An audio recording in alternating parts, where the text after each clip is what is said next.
Hey, everybody, welcome to Kid Contractor. Welcome to the show here, everybody. We have an OG, as the kids say, a legend of the social media sphere. And when it comes to the green world or the green industry, we have the one and only Paver King here, at Paver King on Instagram, co-host, although I feel like it should be like tri-host or something, however that would work. But I guess a co-host of a podcast I've got to check out one of these days. I've heard it's not really for everybody, not our finest hour out there. And all that is tongue in cheek, of course. It's a fun show to listen to. It is for real. I'll die on this hill. It's not for everybody, folks. And we swear too here and there once in a while, but there's whatever. I just always gotta do the Sesame Street disclaimer there. But Mike, are we allowed to say your real name on the internet? Oh yeah, no. Okay. Well, Mike and Paver King here, and like I said, folks, he's been on social media for a long time. Again, at Paver King there. You run a company in Toronto, Canada, correct? That's true. Yes, absolutely. And is it actually like Paver King is the actual company, or do you have like a subsidiary of that or whatever? No, it's Paver King Limited. Cool. And so go ahead, Mike. Sorry. I always say that I have the only company that's named after an Instagram account. Not the other way around. Not the other way around, because my account existed before the company existed. So, I think that's interesting. And you've been on the show before, and you have a great backstory with that. And maybe in the show notes, try to dig up that episode here and put the number in. But it's worth a listen, folks. What is Paver King up to these days? Here it's January, Anno Domini 2025. What are you folks doing at the moment to try to keep anything moving? So in the winter we move a lot of snow when it snows, but it hasn't last 2 years have been slim pickings on the snow moving business. So I've been looking at, we do a lot of commercial projects, so they're a little bit more forgiving when it comes to doing work in Toronto. So we got a few things I got to meet a guy about. We do a lot of excavating and hauling. We have, if you don't follow our account, we have 2 triaxle dump trucks and 3 bin trucks, and we have a bunch of brokers that work with us, and we do a lot of soil moving in Canada up here. So I'm trying to maybe get something like that going. It's supposed to snow every day this next week. So and we do a lot of one of our trucks is almost dedicated to floating other people's equipment around, and ours as well, but mostly we have a 30-ton tag and a 20-ton tag, and we float other people's equipment around. So that's something that would keep us busy and leaner times too. People call for float moves, and that's what I was yesterday. I had so we have 3 AZ drivers, which is like CDL in America, but I don't know how because we have AZ and DZ. And AZ is for like a transport truck, and a DZ is like just a dump truck. And so we have 3 AZ drivers to float equipment, and 2 of them are sick at the same time. And I mean like drastically ill, like very, very, very sick. And the third one is my unresponsive one, who only responds when he feels like, and doesn't really check his cell phone because he's old. And no one got back to me yesterday about some float moves this morning. So I thought, well, this is the difference when you own the company, is I could tell these people, no, we can't move their equipment. That's always the option, right? But I thought, you know what, it felt like that moment as the owner of the business where I'm like, I'm going to have to piss in a bottle and drink it to get through these next few days, because that's the level my business is at right now. Like, I'm trapped in the desert and I have no water. So I'm just going to keep pissing in the same bottle and drink it. So I got up this morning and put on all my heavy clothes that I haven't done in a while. And I went out and moved the equipment myself. So that's where we're at right now. We have 2 sick drivers. So the good thing about having 2 sick drivers, though, is it'll probably snow a shit ton, because it's a really bad and inappropriate time for it to happen. Yeah. So that's when it'll happen. That is one way to manifest anything, is like, say it won't rain, or say it will rain, and or say my drivers are not sick and we're good to go. How was that to get out and as you Canadians say float equipment, we would just say haul it, transport, whatever. So when you say float, you say that for our southern listeners and maybe more domestic states. listeners, as well as when you say a 30-ton tag, that's a trailer for hauling equipment, correct? And Yes. Yeah. what was that like to get pulled out into the field? Is that kind of like a place of zen for you, or is like, holy crap, I don't have time for this, but I got to do it? So begrudgingly the last year, I've always struggled a lot with finding self-satisfaction with not doing work, like physical work. I understand everything's work, but physical work, I've struggled to find self-value and self-worth in it. In the last year, I've spent working on that for me, saying, okay, well, like we have 2 commercial landscaping crews, 3 bin trucks that running, and 2 triaxles. Plus I usually run 3 or 4 broker trucks during the busy season. And I'm like, I can't be driving a truck. Like it doesn't. So for me today, it's nice to get out there, but it also it reminds me that it's cold. I haven't I still drive a truck here and there when everyone's swamped. I'll drive one of the bin trucks, but this year I tried to spend more time on management.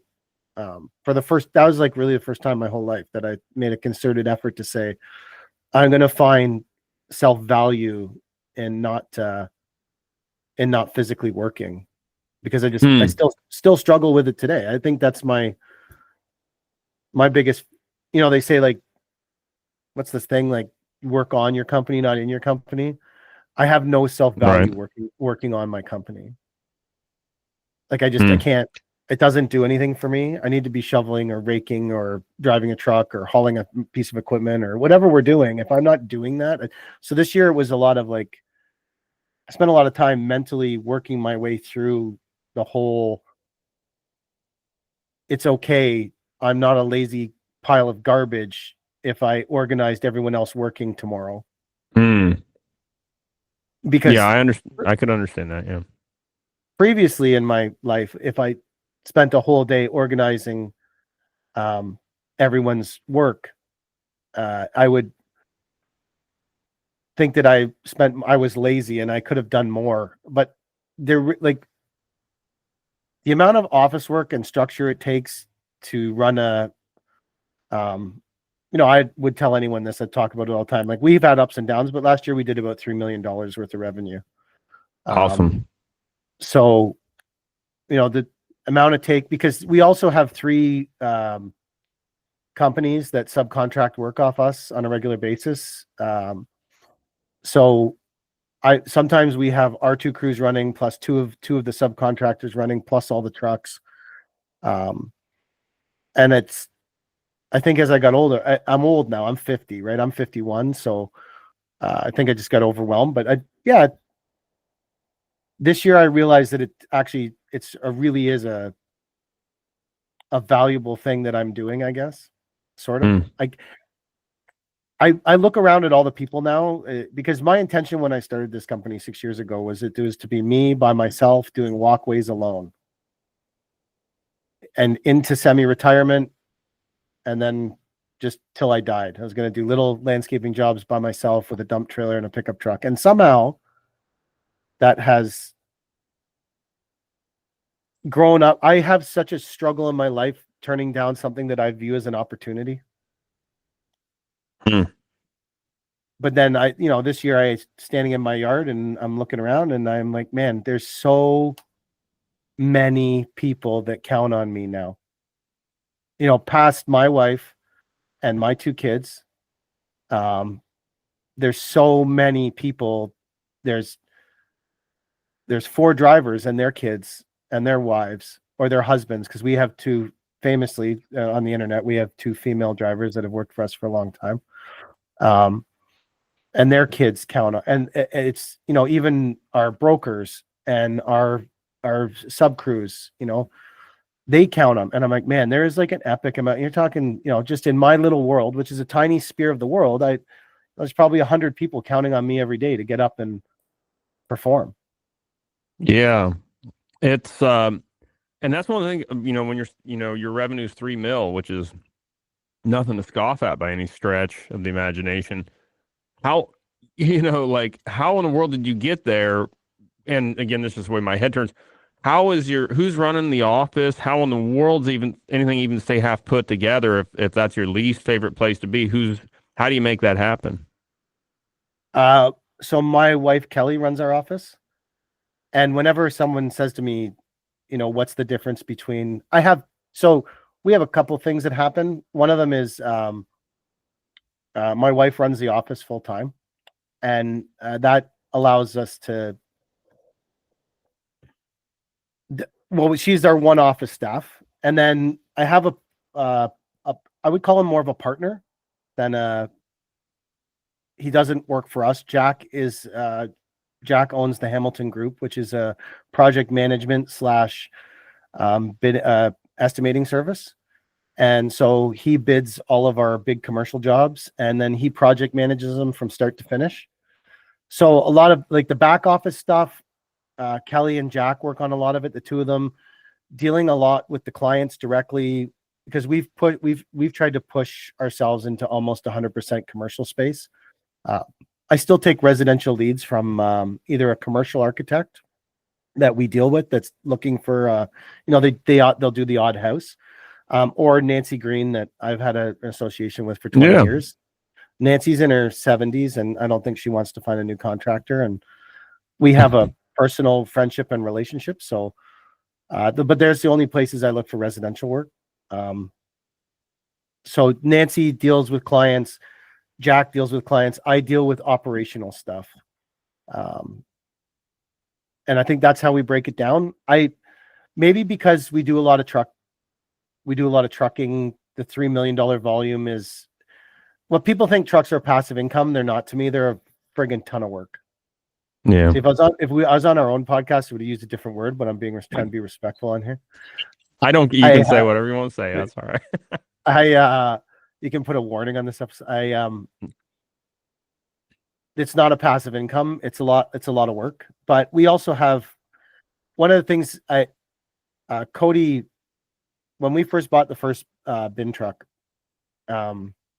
Cody started with us, and we stood, her and I, and we looked at the truck and the 5 bins, and I said, I don't know jack shit about these trucks, and I don't know jack shit about this business. So you do you.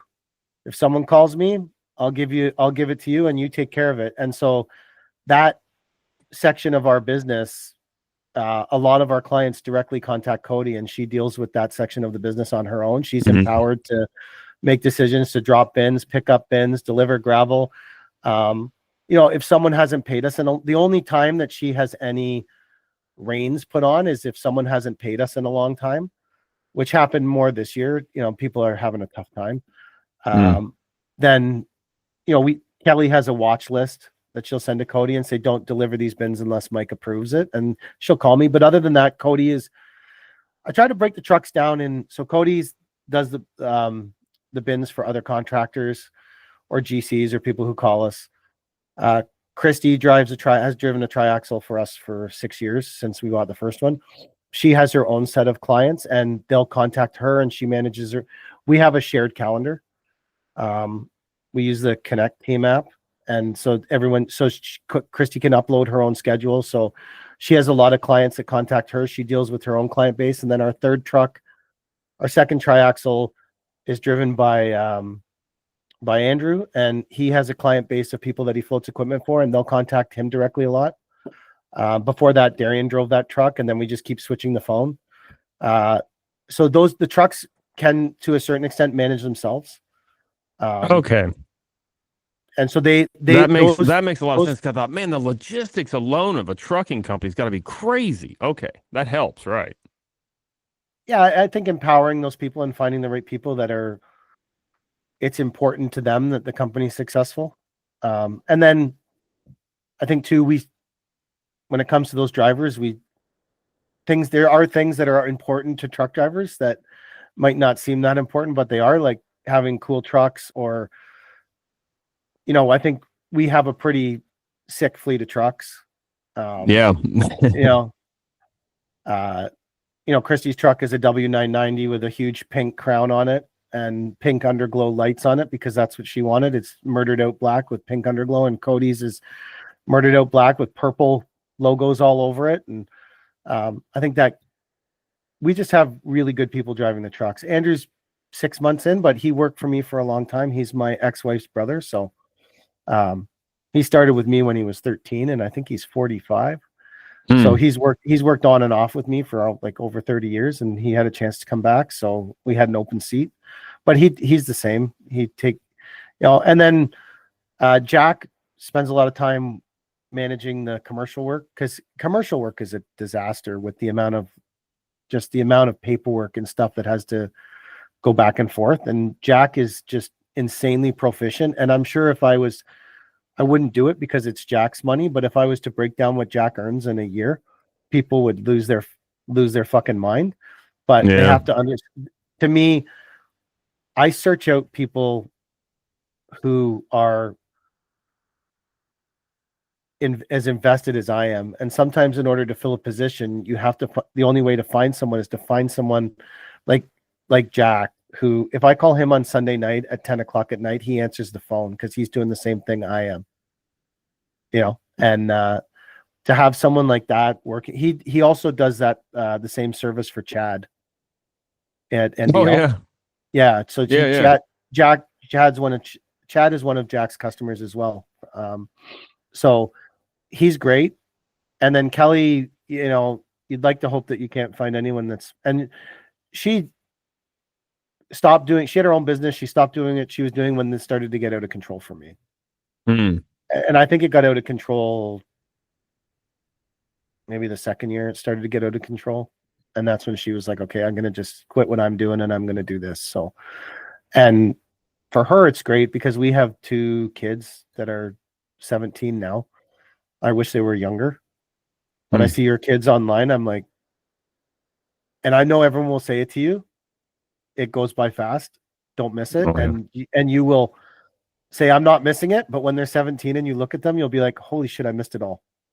Yeah. And it's just, I look at them and I'm like, man, it's not true. Like we did everything we could with our kids. It's not true that we missed it all, but it's how you feel when they're 17, I guess for me, maybe not everybody, but my daughter's 11, and I wonder when did this happen? It's the same thing at 11 right now. So I figure at 22, it's going to be the same blink, right? Like she'll be 22 when I turn around or come out of this studio. She's going to be 22. You know what I mean? Like, good grief. That's, dude, time flies. It's a while. No, go ahead, Mike. Sorry. We got a little delay here, folks. It's screwing up our flow here. Go ahead, Mike. Oh, it's wild. It's, my daughter's going to university next year. So I'm like, man, she won't even be around. Yeah. And hashtag girl dad. That's something I'll have to deal with here eventually. And I'm dreading it, frankly. So. Yeah, it's watching P. So I have a stepson, and then Paisley is my biological daughter. That's why they're both 17 and they're not twins. They're we used to call them divorce twins when my wife and I first got together. But Paisley going off to university is a wild thing.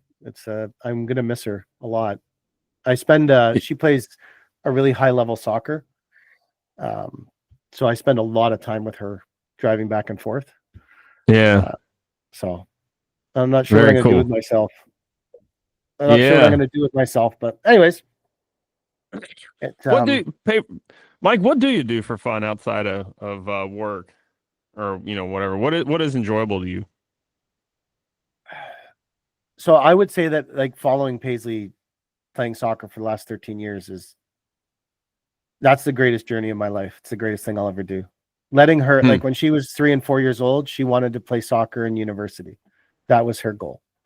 Yeah. And helping her get there, it's a lot. She plays in Toronto, like she used to play around where we live. But that club wasn't going to take her where she wanted to go. So she made one of the top clubs in Ontario, in Toronto. Probably one of the top clubs in the country. And so it's 100 kilometers in and 100 kilometers out every day, 6 days a week. So I do about 25 hours a week at soccer, 25 to 30. And then she plays all over Ontario. So, and then this year she was League One Premier Women's is the highest level of women's soccer that you can play in Ontario, and she got to back up 8 games this year. She's a goalkeeper.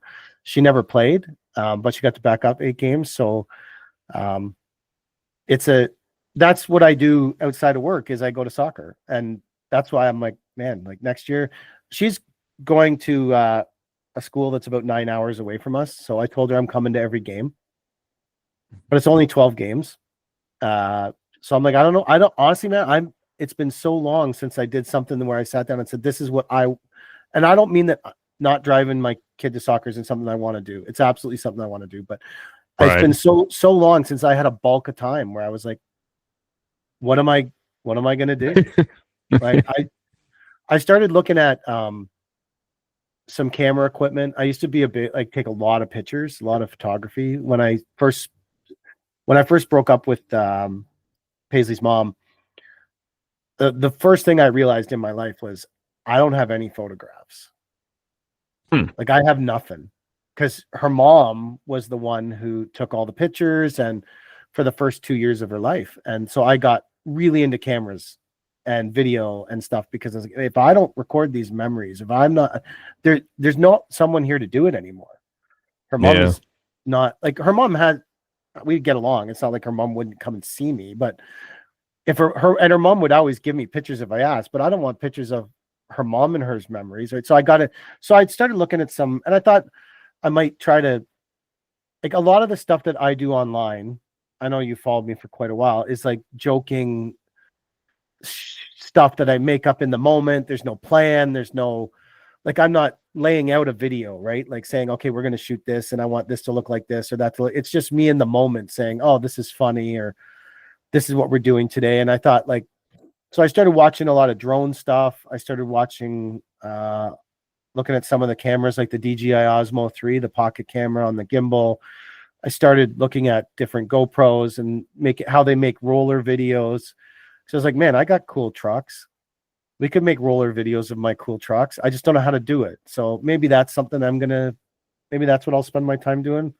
We'll have a different unleashing of Paver King social media junk for people to watch. Like, it's I like doing the podcast. That's something I do on my spare time too. Yeah. Like when we started doing that, I didn't realize how much that would change my life. Having those like when Chad and Mike and I started doing it, I would say we were casual acquaintances, right? Like we knew each other from group things or whatever, but I would say that those guys are two of my best friends now, you know, like we spend 2 hours a week really laying it out to each other. And it's changed my life to have an outlet like that, where I have two friends that I talk to every week over and over and over again. I find, and it's partially my personality, but I find business to be isolating experience. Oh, for sure.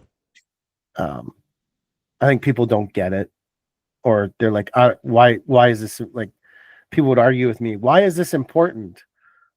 Like today I went out to float that equipment. They're like, why isn't this important? Just tell that guy no. And I'm like, okay, but then he calls someone else to get it done, which is fine. What it's, you know, I say today I generated $500 in revenue floating one machine, right?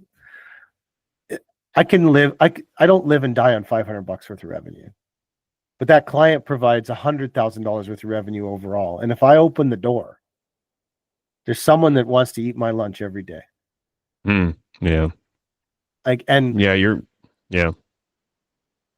And I think that for me in the trucking game, there's endlessly someone that wants to eat your lunch, and someone who wants to figure out what you're doing and do it better or provide better service. And hey, I did the same thing.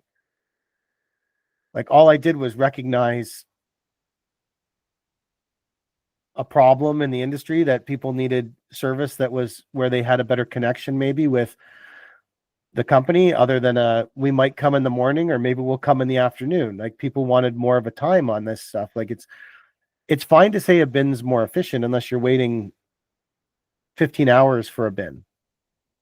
So when clients are reaching out direct to Cody, she's giving them like I'll be there in 15 minutes, or yeah, I'm just doing that. Like, I think we provide a different style of service than everybody else. And so someone's same as like Bezos says, someone's one day going to figure out some better way than Amazon.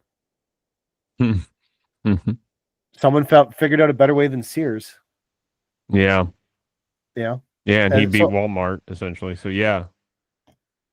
so one day someone will figure out a better method than me. So I better adapt or figure it out, I guess. It's that people don't understand that when they don't have a business. And I don't mean that I don't think everyone's suited to own a business. I think there's a lot of people that wish they were suited to own a business that maybe aren't. And I think there's also people that are naturally gifted owning a business. I've been around some of those people in my life that just seems like no matter what they do, and these are not like highly educated people. These are just people who understand the flow of money and the base rule that charge more than it costs you. And I just find like sometimes when you're talking to people, like they don't understand Paisley soccer, she was getting scouted and the guy's like, if you bring her up here for recruiting, we'll pay for your gas and your car. And I was like, yeah, dude, I spend $6,000 a week on fuel. Like I'm not trying to be like a deterrent, but it's just that, and I didn't say that to him because I would never say that to someone. But in my brain, I'm like, yeah, dude, I'm way more focused on my kid being happy here. Like I know your gas card ain't gonna get my kid to go to your school. Like it's I spend $6,000 a week on fuel. Like it's like every week, bang, bang, bang. It's like we use $3,000 worth of fuel in a day sometimes if everything's running. Like it's crazy. So anyways, I don't know if you had a plan for this episode or if I'm hijacking it or if there's something that you wanted. This is all perfect, Mike. And again, we got a lag here. I don't know if it's having a little bit of a what an exchange rate crossing the border here, our internet going across the internet. We got a little delay, so I'm just being quiet more than normal so I don't keep creating these awkward pauses. But the business is isolating comment, Mike. That is exactly true. And the worst thing of that is all the business owners think that and know that, and they think they're the only ones feeling that. It's the worst damn thing of all of this. Everybody thinks they're alone in that emotion. It's true, yeah. I don't know. I think that the one of the great things about the internet is it has made it a less isolating experience. If people want to reach out or I would consider you to be a friend of mine. Someone I could reach out to and I could talk to, and I would hope you would think the same. And I've never been in the same place as you. Ever. Like I was supposed to be at H&A this year, but well, my favorite thing is now, and you've coined this yourself, but actually no, maybe your co-host had, but he's going until he isn't, or you're going until you aren't, or something like that, because you're somewhat notorious for that. But are you also an Irish goodbye kind of guy too? I could see that, where you just disappear and nobody's like, where? Everybody's like, where'd Mike go? Yeah, probably. I think that's true. Yeah. I'm not a late night guy, man. I'm not a party guy. I wanted to go to H&A really, really bad this year, especially with Mike and Chad were going, and I really wanted to go with them. But then that was the same weekend that Paisley got recruited at Algoma University, and that's like cool. The biggest deal in her life. 13 years of her life, and honestly, I've been the one who's taken her to. I think in her whole life, I've missed 2 games, and a handful of practices. Like it's so I, to her it was really important than her dad. And I looked at it and I was like, man, there's nothing more important than she needs me to be there for the weekend or it was through the week we went, but she needed me to be there. So I was like, guys, this isn't the year, man. Next year is the year. I'm in till I'm not in. Yeah. Well, go ahead, Mike. No, you go ahead. Well, I was gonna say, I mean, and obviously you made the call that's right there, right? And it is it is so cool. There's nothing I love more than seeing people that are seeing what people are passionate about and then pursuing it, right? And so with my kids, like I tell them this all the time and I tell my friend, like, I don't care if they get into landscaping. I don't care if they become entrepreneurs. I don't care if they want to take our company over or if they don't. That doesn't matter to me. I want them to pursue what is of interest to them. And my son Zeke, he's 8 and he's pursuing soccer. I feel like to the extent of like your daughter, this all he thinks about and talks about. And and then my son Levi is seeming to be that way about dirt bikes. And my daughter, she's just an intellectual. I think she's just going to be an attorney or something incredibly intelligent. And but it is so cool to see what makes people move like that. What with your daughter's soccer journey there too? When did like how did you?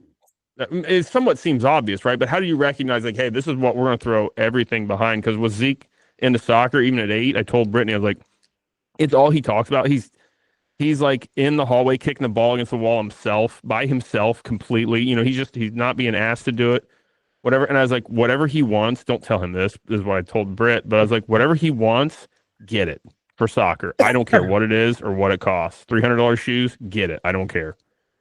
And like how do you feel about like when you recognize like Paisley's love for soccer and stuff, and what the overarching message here is like just pursuing passion and two, like going down the Mike Rowe road of like Mike Rowe actually doesn't think you should pursue your passion, you should just pursue what you're good at, but I disagree with that. Your thoughts on pursuing passion or interest to your career or whatever it turns into? All when Paisley was born, um, all I wanted for her from the day she was born was to be passionate about something. Because I think that one of the big holes in my life has been I've never found something that I was insanely passionate about. Something that like I I loved playing hockey. I played hockey till I was 45, 47. Um, I like I love dump trucks. I don't know if I ever I love landscaping. Obviously, I've done it for a long time. But like you're talking like a pure passion for something, or I don't know that that's ever happened to me. So when Paisley started jumping on a trampoline in our backyard to get her vertical leap up so she get closer to the crossbar for 4 hours a day, I thought whatever she needs, I'll do that for her. Whatever she needs me to do, like this is something I can do for her. And so since she was 3, I've just whatever she's needed, that's what has happened. And same thing, like they stopped making female soccer shoes a few years ago, and which seems crazy. I know, like Yeah. it, and so there's a rash of torn ACLs in female soccer. If you were to Google it, it comes up like Paisley. There's a girl on girl on Paisley's team with a torn ACL. There's a girl on the team below Paisley with the torn ACL. It's like a thing in women's soccer. So Paisley the Nike came out with a women's shoe with a special rotating bottom that keeps their ACLs from tearing. I think the shoes were $580 or something. It's stupid, like stupid amount of money. Maybe they were $500, whatever it was way too much. But I was like, I don't want her to get to where she is now and tear her ACL. And if that shoe has any potential to make a difference, I don't care what it costs. Is sort of,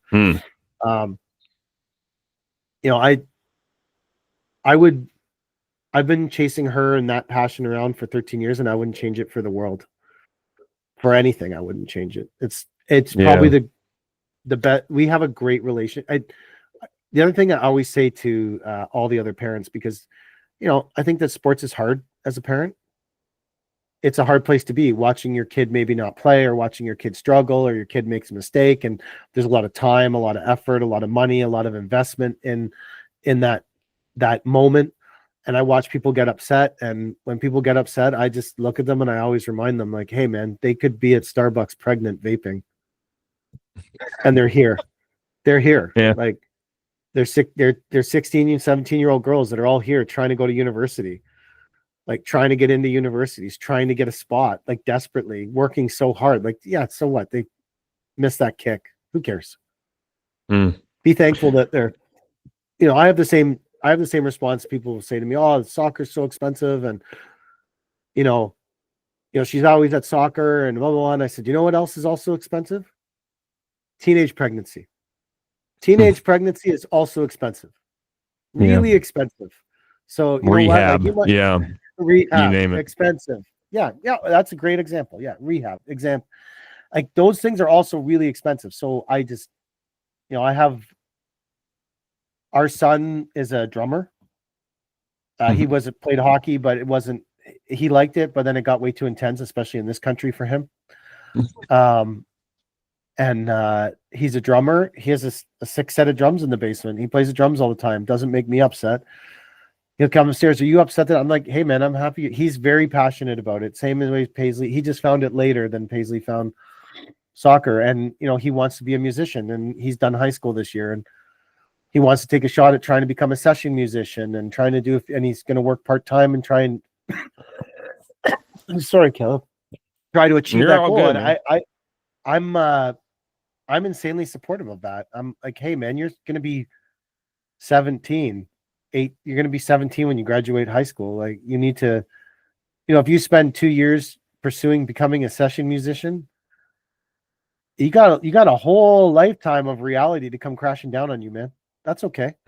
Spend a couple, like, I don't think you should be only doing that. I think you should have a job and be out in the workforce and doing things. And he agrees.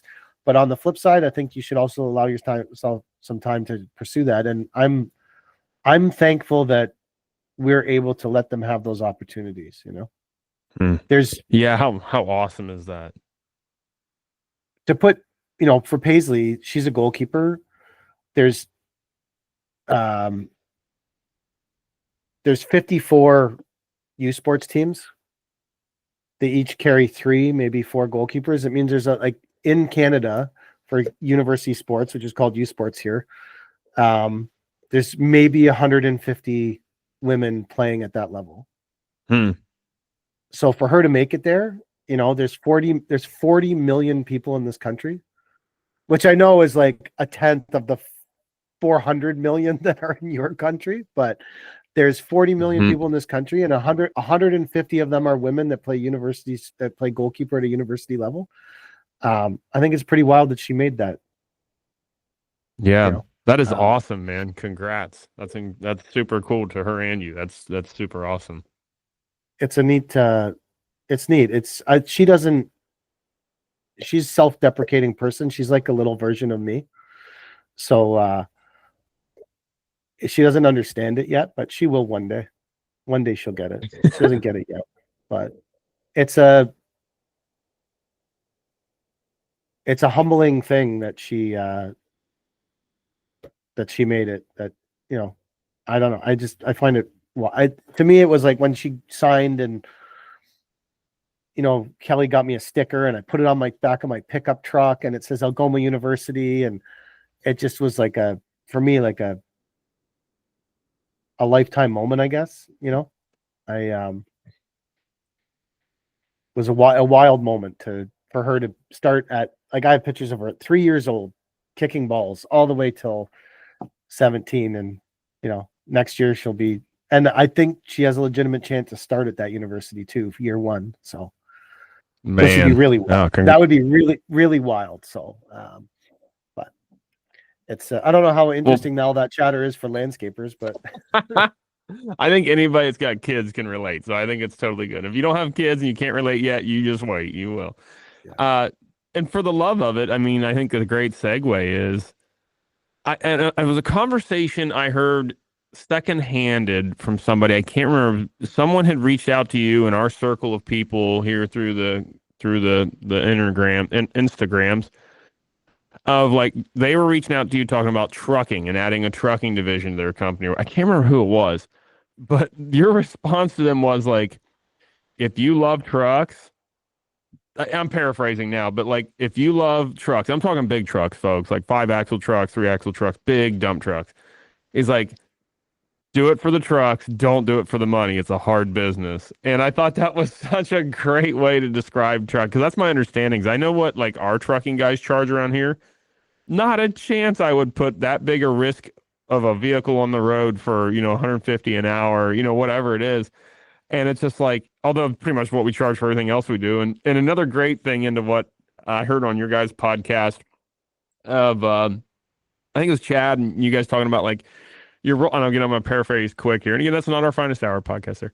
But you were talking about like rolling down the road with like $600,000 or $800,000 worth of truck, tag trailer, and an excavator on there to only be run off the road by somebody with a $500 car, no insurance, was like the funniest thing to me. I'm like, God, that is so true.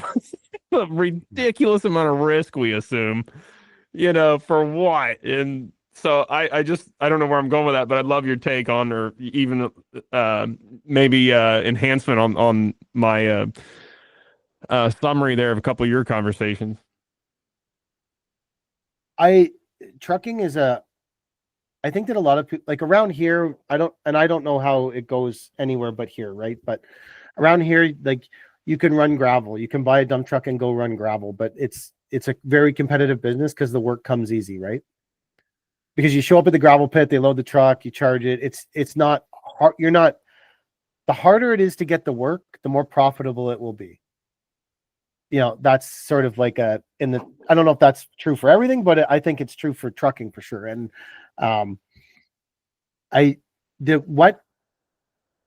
you're always better to buy an excavator and bill it out like take Christie's new truck. Now, mind you, this is Canadian money. So when you do the conversion to American, this is probably only $30, but it was $300,000 to buy the $293,000 to buy the truck, and to go run it out on the road and watch people drive into the side of it with skid steers and like the first day someone was loading with an excavator and dropped a rock down the back tailgate, and that's one of the things that drives me nuts the most is the lack of value that the common construction person places on a dump truck. They place zero value on it. And I in the spring, I was driving one of the dump trucks and this guy said, back in here. And I said, looks really soft, man. Like it looks like B gravel you just put in, which in our country is like it's mostly sand with some large rocks in it. I don't know what you guys would call it, but it's like 95% sand and then bigger rocks. It's not like not like a 3/4 gravel or a 3/4 crush. Anyways, I said, bro, that's like super soft. I'm going to get stuck. And he's like, no, man, take it in there. And I started backing in, trucks started to go down. I pulled out, guy freaked out. I'm like, bro, would you drive your Civic in there? Because there's beat up Civics in there. Guy's like, no, I wouldn't take my car in there. I said, that car's worth $1,000, man. Fuck you. This truck's $300,000. Like, I'm not backing it in there. Like, I'm just not. But it's the same with the bins. Like I've pulled up to sites and guys are wailing their skid steer bucket on the side of the bin to get the dirt to fall out, right? And I'm not saying I'm not guilty of that in the past. Like I think we've all probably done that, and guys will scrape the bottom of the bucket off on the bin. And I'm looking at it going, that's my $8,000 bin, man. There's no value on the bin. People don't put any value on it, but then it's like an $8,000 bin. And it's just part of what boggles my mind the most when I go to argue, because I think that as your business grows and as your business gets older, and I'm sure this happens to you guys, especially with the new big shop, which is like sick. I'm jealous all the time when I see it. That's why I stopped following your stories specifically. I'm just joking. Dude, I didn't really do that. Is when I look around our yard, we have 19 bins. And some of them are aluminum bins with air gates. And like one of them, we just finished building a big snow bin because I have one triaxle bin truck, but I only have 14-yard bins. And in order to put it out as a triaxle for snow, it needed a 20-yard bin. So we physically built a 20-yard bin with an air tailgate on it. So Cody didn't have to get in and out of the truck every day, every time she load, because sometimes hauling snow, you're going across the parking lot, right? Or you got to go out on the road to another parking lot. There was one night Cody and I did it, and like she had to get out of the truck like 100 times to open the tailgate. Like that's crazy. So we built this bin, but I look around the yard, there's 19 bins there. I bet by the time you do the math on it, I'm in like 200 grand on these bins. They're friggin' bins, man. They're just sitting in the yard. Like it's like 200K with them. I mean, this is craziness. Like I just, as your business grows and you just look around, you're like, man, like I can't physically believe how much money is sitting here. Like it's wild. In order to go out and, you know, charge out trucks at $125 an hour, or, you know, fight with someone that doesn't want to pay $500 for a bin. I'm like, dude, I got to drop it off, pick it up, find somewhere to take the dirt, which I don't know what it's like finding dump sites where you guys are here in Ontario. They have clamped down on the moving of dirt. Like they want dirt. Like when it's in our trucks, we have to fill out huge forms for every load, because it's considered we are in care and control of that dirt, and we have to log every load for the time period it was in the trucks. And the trucks get pulled over and they get asked for that paperwork. During the high season, I spend at least 3 hours a week photocopying and making up haulage sheets and haulage records. It's all chain of custody. They want chain of custody for every load of dirt that moves in Ontario. Like the exponential cost of that is, and we have one customer in particular that we do a ton of business with, because we're the only people that actually takes the chain of custody in this province. Like that, they know we take chain of custody really seriously with the dirt. Because I was like, I can either get on board with this and become the master of it, or I can continue to ignore it like everyone else, and one day it's going to rear its ugly head, and I'm going to be unprepared. And when the brokers first start working for us, they've never done it before, and they're just like, I'm not filling this out, I'm not filling this out, I'm not filling this out, until one day, one of them pulled out of one of our haul sites and got pulled over, and they said, hey, where's your haulage record? And he handed it to them, because I think the first fine for no chain of custody is $2,500, something like that. And he called me. He's like, Mike. I said, yeah, Junior. Thank you so much for taking that seriously. I said, no problem, man. Like it's that chain of custody thing is hard. But then why do they, is it for contamination? If they ever find it has contamination, they can trace it. Is that the guise of why, or what in the world? So yeah, I think they're, previous to the last 6 months, Toronto had the biggest condo developing in anywhere in the world, right? We had more tower cranes than anywhere in the world. To put it in perspective, I don't, and these aren't exact numbers, so don't everyone email Caleb and say I'm a liar. But like say New York had 7 tower cranes going, we had 45. Wow. Like we had more tower cranes going than, I think, if you added up most of the big cities in the US, for whatever reason. So there was just insane amounts of dirt hauling out of the city. And then there was some sites that got insane. And the law states that the person that loads the dirt is the owner of the dirt till it goes in the truck. Then it's in our chain of custody, our care and control. And when we dump it out, once it hits the property owner's land, it's their problem. You can't go back on that. So there is, I guess there's been cases where people got massive land contamination from people hauling contaminated soil. When we put out a contract now, every contract we put out says, here we do it by table 1, table 2, table 3. I don't know how you guys do soil testing in the States. So table 1 is clean soil, clean topsoil. So in every quote that we put out, it says we have allowed to remove table 1. Because table 1 is still relatively easy to get rid of. Table 2 and table 3, you're almost going to very specific dump sites, which charge an astronomical amount to dump it, and then charge and you normally have to travel very far, right? Because the chances of a table 2 dump being close to your site is probably pretty rare.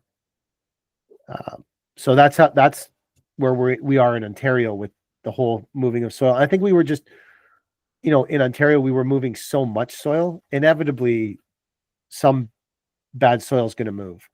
Under under 50 loads from a residential site, you don't necessarily have to have testing. Or so like if someone's digging a back patio and we take 5 bins away, 6 bins away, you know, an average kind of job, we have to have the address where it came from on our paperwork, and we have to have the address where it's going, and then the time period it was in our possession, so they can make sure we didn't go somewhere else and get some more soil, which seems that like who's like that part of it just boggles my mind. Like, you think that guys are half loading a truck on this site and then driving to some other site to get a few scoops of the maybe they caught someone doing that. It seems crazy to me that someone would spend that kind of time, but so as long as you're under, like, I think it's 500 cubic meters, which I don't know what that is in yards. I could tell you if I had my calculator, but I think you're okay for testing. Even like we have a local landscape supply yard where we sometimes, if Cody's picking up gravel, she'll dump dirt at the supply yard, pick up the gravel, because it's more efficient than going to our dump site because she's already in the loop. It's just about timing. So she'll you know, when we go there, you have to report what address it came from because they have to track it. And what they're doing is feeding it back through the screener half the time and then selling it. Like, it's like, whatever. Like, it's, you know, trucking is if you don't love it, man, you shouldn't be involved in it, because if you half-ass trucking, you will lose your shirt. Yeah. Yeah. I think if you half-ass anything, you probably lose your shirt, but it will be epically fast in the trucking business. I would say, I think trucking, you're going to get caught faster than in some other businesses. Because I ran, lawn care business, half-assed for a long time, and I limped along for a long time. I don't think you can get away with that with heavy iron, especially trucks. It seems like. Like, are you folks doing? I mean, are you doing? And forgive me if you said this and I missed it. Are you folks doing, any install work, or is it all service based now with heavy trucks and floating and stuff? We still do quite a bit of install work, but we do it for general contractors and commercial clients. Okay, that's that commercial. I didn't know if you meant that was on the hauling end only for GCs and stuff. So okay, well, what's that world look like for you right now, and on the like hardscape landscape end of things? So we have around $700,000 worth of signed contracts for the spring, cool. Which I think that's, honestly, I feel like we're in a pretty good. This is the most work I've ever had since we started. Like, this Paver King started as a business. This will be our 7th season coming up. So we've been around for 6 seasons, which I also think is wild sometimes when I walk and look around the yard and go, holy crap, man, why did we get so much stuff in 6 years? What the hell happened here? But yeah, this is the most we've ever started with. So I'm really happy about that. I am sort of like it, but it doesn't matter how, I think that's just my personality. It doesn't matter how much work I have. I'm always nervous that I don't have enough. That, like, we're going to run out, or I'm not going to have stuff to do, which, very rarely in my lifetime, unless it's the end of the season, or we have up here, we have half loads. I don't know if you guys have that. Do you guys have a half load season? And back roads and stuff like that for weight limits. Yeah. So sometimes during half loads, sometimes during half loads we can be slow because it's hard to get product to sites. We have a site we delivered 40 skids of pavers to in the winter because it's on a half load road. We delivered them in December, and the client paid us for them, and we put in all the A gravel, and we packed it all too, so that way, when the spring comes, we can just do our screed layer. And if I gotta bring in half loads of, it's about 4,000 square feet. If we gotta bring in half loads of screed layer, whatever, I don't care. It's like, it's a day for the truck to do it, or whatever. It's 2 loads. It doesn't matter. It's an irrelevant amount of money over the whole contract. So, but other than that, we've always been pretty busy, but I still get scared. People talk so much doom and gloom, and sometimes it affects you. We wake up one day and it affects you. You wake up the next day and it doesn't. It's one of those. It's being a business owner, man. You're just worried. Mike, I don't know how much time you've got. We're up at an hour already. I can't believe that. I've got 15 more minutes for my next engagement here. I don't know if you do too, but sure. Yeah, anytime. Yeah, I'm good. Cool. I got Thank 15 you. minutes. Awesome. Thank you. Yeah, I got a hard stop at 3:15 here. For my southern listeners and folks south of the equator and elsewhere, explain why you got to haul snow. So it snows so much here that it takes up all the parking and it causes havoc. So when it snows enough that there's the parking gets affected, we haul it away and we take it to snow dump sites and we dump it and we push it and make mountains of it somewhere else. We have a few contracts that are haul on site. So we'll haul from the back of a property to the front of a property where they've made a designated location. And sometimes we've had a couple years where it got to be so bad that we hauled 300 or 400 loads of snow off site in a night. The most we've ever done was, I think, 434 loads hauled off site in a single night, that was like the greatest day of my life as a contractor. Why is that? It just was like, well, so I don't know if it was the greatest day of my life. Let's say monetarily, because I think that there's a lot of great wins and are not necessarily monetary as a contractor. I think that sometimes, and there has to be a focus on the financials. I get it, but I think sometimes it takes away from the fact that a lot of people didn't start becoming a contractor for the monetary win, especially in landscaping. I think there's a lot of reasons people become landscaper. Sometimes they're not getting to express themselves the way that they wanted at their employer. They're not getting to do the patterns they want, or they get bored of what the designs are, or, we had I don't know, have you ever seen the guys from NRX? They're from Toronto. They do insane stuff. Yeah, we wild. bumped into that. Yeah, if you're not checking them out and you're a hardscaper, you got to go check out NRX. They're wild. And their foreman was there, who is a listener of our podcast, and we were talking to him, and he was saying one of the reasons he works there is because he's very passionate about creating things that other people couldn't create, and that's what they do. That's their niche, right? Their niche is to do what everyone else couldn't do, or wouldn't attempt to do, or wouldn't think of doing. And so, I mean, there's a lot of reasons to become, but like monetarily, I would say that was one of the biggest wins of my life. That night, that 8 hours, like it took us 8.5, 9 hours to move 400 loads of snow. Like it was just this 3 big 914 cat loaders. I think they're 914s, and if they're not, someone's going to lose their mind on me, but I think they're 914s. Loading 8 trucks to a dump that was like 4 minutes away. It just was like there's sometimes magic happens. And my favorite part about that whole story is on the way home, I was feeling like so cocky and so like, man, like this worked. I had a plan. It came to fruition. I had this idea that this was something that we could do, and it worked, and it's all working. And the road to our yard, the last part of it is kind of like not dirt roads, but really old paved asphalt roads with big hills. And I turned off the main road onto it, and I started going down one of the big hills. And what at the time was our 2022 HX 620 brand new dump truck. Like it was like maybe a year old, a little bit more than a year. And as it went down the hill, the whole truck went sideways on ice. And I was like, I'm going to put this thing in the ditch, because this is my life. This is how being a contractor is. Like, we just crushed out 400 loads with no problems. No, not an issue. No one got in an accident. No one hit a truck. No one hit a person. It all just worked perfectly planned. Everything between the client, between us, it was all perfect. And I'm going to ditch this fucking truck right now.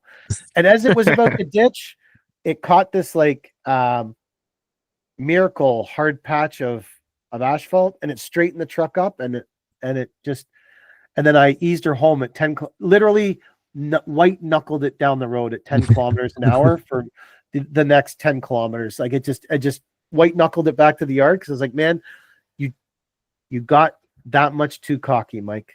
You thought you forgot the greatest rule.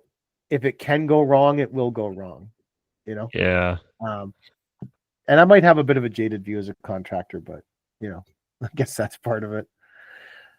It's Well, I sometimes wonder, Mike. I'm like, and I tell people, I'm like, I haven't seen it all, but there are days where I feel like I'm getting real close. yeah. I we do I know this will sound shocking, but we do wood deliveries for a buddy of mine. He owns a carpentry deck company, and so I had the flat deck on one of the bin trucks yesterday, and I had this because all the drivers are, and I had this 20-foot thing of boards on a skid, and there's 3 young kids, which if you collectively added up their ages that were on site, I think they were maybe 10 years older than me if you added up all 3 of their ages. Yeah. They were maybe pushing 60. And they said, hey, we need the truck over more. And I said, okay, well, like, first of all, like, guys, if you need the truck somewhere, someone needs to direct the truck. Can't read your mind. They're like, oh, are you mad? I'm like, no, I'm not mad. I'm just trying to be square with you guys and teach you something here. Like, if you need a truck, it sounds crazy that you have to teach someone that, but that's the truth.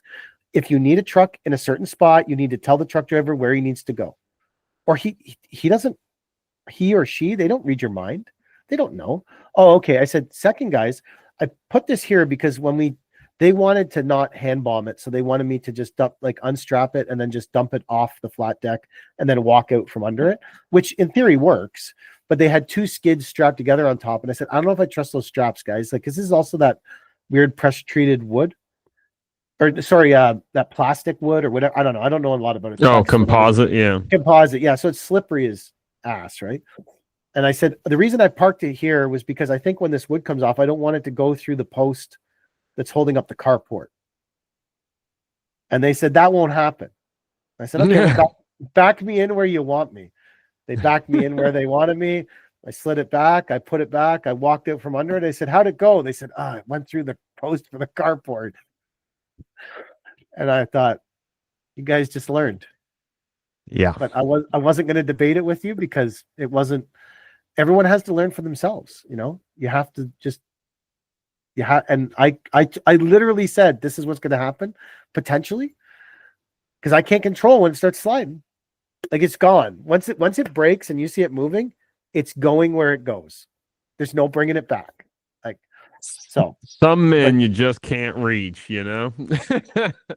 And then the one of them came running up to the side of me and said, it did go and hit the carport. Age and experience, brother. You'll get there one day. My dad used to tell me, age and experience will overcome youth and treachery any day. And I thought, yeah, I'm learning that now the older I get. That's funny. Mike, you've been in the industry a long time, and gosh darn, I'm coming up against our thing here.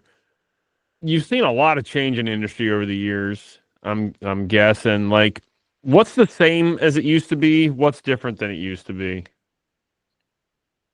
The same as it used to be is it's the same collection of people. There's the same as it used to be is there's always going to be this collection of people that are the fringe of society that have nowhere else to go and end up being a landscaper. I think there's a lot of people that get into landscaping because of that. I think that's the same as it'll always be. I think there's some trades that lend themselves to that: roofing, moving, landscaping. And I'm not being mean. Hey, that's, I'm just as guilty of that as anybody else. Like I started bagging dirt when I was 13 or 14 at a garden center, and then they needed someone on the landscape crew, and then I just kind of kept doing it because I would say I was kind of a lost soul. I didn't have a specific purpose in my life. Like Nate wants to be a session drummer. Paisley wants to be a police officer. Mike, yeah, whatever. This is going okay. There's some things I like about it. And I think that hasn't changed. I think that we could all agree that there's still a large subsection of the labor that's supplied in the landscaping industry is, for better reference, you could just call them lost souls, fringe of society people. And I think landscaping depends on them. People that are living in a sea can or, barely getting by. And that's just part of the landscape culture. And it has been the whole time that I've been, and I don't know that it's ever going to go away. There's because there's a very low barrier to entry to be a landscape laborer generally,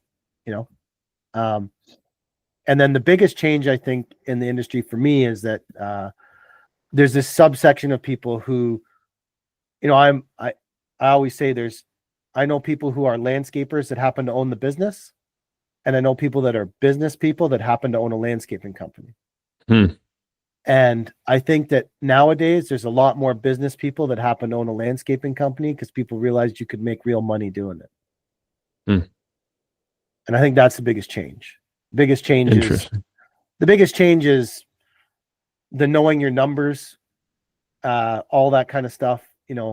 Um, that's a huge change to me in the industry. That's the biggest, because those are business people that happen to have chosen landscaping as a way to make their money. And I think that happens more and more and more. And as you see gurus pile on, or all these people pile into the landscaping industry, that's a different change, because that was never like that before to me. Hmm. That was, it was always like someone who got pissed off at the boss and started their own company, or someone whose dad gave them the company, or like, it was never someone who graduated from business school and said, hey, if I figure out good root density, I could make a lot of money mowing grass. Or if I know my numbers, I can make a lot of money doing a patio. In my day, when I first started, people built patios because they love building patios. Hmm. And now I think there's a lot of people building patios not because they love patios. They're building patios because it's a good way to make money. Hmm. Especially since COVID. Yeah. But I also think that sorry, go ahead. Go ahead. I want to hear what you're saying. Oh, I also think that it is one of the wildest changes to me. Like, if anyone listens to our podcast and they do any kind of business with us, they know that Cody is notoriously late, our bin truck driver. And she would tell you that herself. She's notoriously late. She's an amazing employee. She's just not great at being exactly on time. But it doesn't matter. It used to drive me nuts, but then I slowly concluded it doesn't matter, because millennial contractors, they don't get to site till 9 a.m. I find that fucking wild, man. Like, for me, if we're not on site at 7 working, like, you wasted your day. Like, your best hours are 7 till 10, and then it's a quickly declining scale after that of production. That's just my experience, maybe not yours, but wouldn't argue it much. That's for sure. You peak at 10:30, and then I'm not saying people are unproductive. It's a declining scale of productivity after 10:30. So you want to maximize those hours between 7 and 10:30 to me. But these guys, man, like, I'll be calling Cody. It's 7:15. You're not at the yard. She's like, they won't be there till 9 o'clock. Don't worry, chill. I'll be there in lots of time. And then she's right. She's right. It's just, that's one of the things that happens. There's a lot of millennial contractors that don't start till 8 or 9. And I'm not saying that's wrong, because they're all surviving. They all pay me. They all pay their bills. It's just a distinct change from when I was a kid. Okay. You were on site by 7, no matter where the job was. But those are my takes on, I guess, the big changes. I like that. Without going to equipment and stuff, which is obviously that changes and evolves. But those are that's my take on it. I just texted and pushed my 3:15 here to 3:20, so I bought myself 5 more minutes. And again, if you got to go, buddy, I totally understand. No, I don't have to go at all. No, I got nothing going on. One thing I do want to talk about, you are attending a mastermind tomorrow. No, not tomorrow. On the 20th, we're going to the Toronto. Oh, okay. Sorry, I was gonna say the date didn't seem right on that, but you're going up to an Element mastermind, so I'm looking forward to your review on that. I know your guys' takes on gurus a lot. It's really funny, and a couple times I don't disagree or don't agree with, but you hit the nail on the head a lot of times with the guru thing. I'm seeing that more and more. I'm seeing even more now. I think like some people's algorithm like became just entrained to like have all these guru guys come across their pages on Instagram and stuff. But isn't that a wild thing to see? And I am, as you folks know, my listeners, like, I am pro coach, I am pro even guru to an extent, but like, man, there's some wild stuff out there at the moment with some guys I've never heard of making a lot of big promises. And without getting you on a terrible tirade here, Mike, having been in the industry a long time, education is absolutely critical, but what to you, and you guys again are, I don't want to say critical, but I'll say you're critical of the guru thing. What is what who is out there, and you don't have to name names, that you actually are like they are legit, or like what, how do you discern, or when you see somebody that's claiming to be a guru, what gives them credibility in your mind? I guess I'll go that route, right? Like who's out there, again, no naming names unless you want to, saying they're a guru and actually like, yeah, I think they're actually legit. What makes a real guru?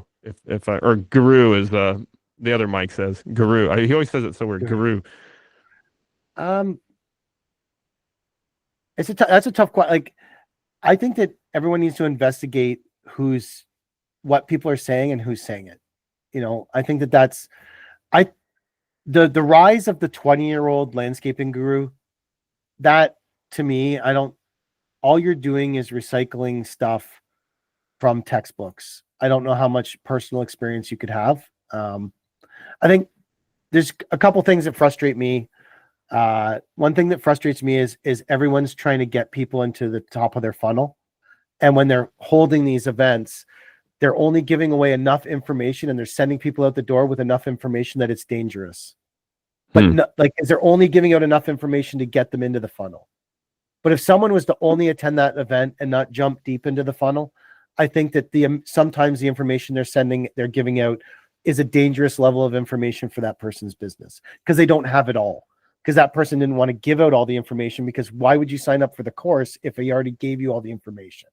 Does that make sense to you? Like, I think that's stuff that frustrates me, because you're affecting people's livelihoods. I don't like, if someone wants to buy into someone's ridiculous ploy, then I don't have a big problem with it. I'd say if you're looking for someone to believe in, or someone to believe in stuff, don't take what they say about themselves. Find out what other people say about them before you put your business behind their theories, because someone is never going to tell you the whole truth about themselves. That's a rare person, and subconsciously, sometimes the truths about people get lost in their own mind, and they're not even doing it consciously. They're only remembering, like, I guarantee, like, I'm talking like, this is 30 years I've been doing this. Like, there's stuff that I have forgotten about, or I remember differently than what happened. And if someone called me out on it and said, this is what really happened, potentially, it was 20 years ago. Like, I just think that, finding out what other people are saying about someone instead of what they're saying about themselves, I think that's one of the most important things.